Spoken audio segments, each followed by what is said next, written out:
கதை சொல்றேன். ஒரு அழகான தோட்டத்துல பல மலர்கள் இருந்தன.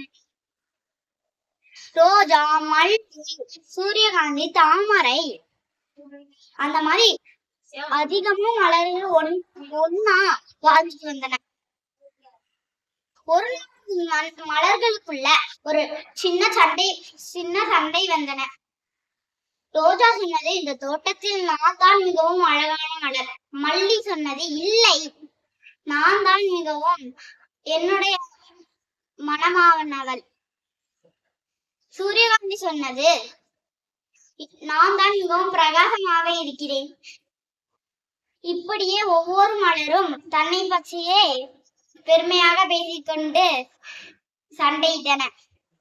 அங்கே தோட்டக்காரன் வந்தார். மலர்களை பார்த்து சிரித்து கொண்டே கேட்டார், ஏன் சண்டையிடுகிறீர்கள்? அவர் சொன்னார், இந்த தோட்டத்தில் ரோஜா மட்டும் இருந்தால் எப்படி இருக்கும்? இந்த தோட்டத்தில் மல்லி மட்டும் இருந்தால் எப்படி இருக்கும்? நீங்கள் மலர்கள் அனைவரும் அமைதியாக ஆனது.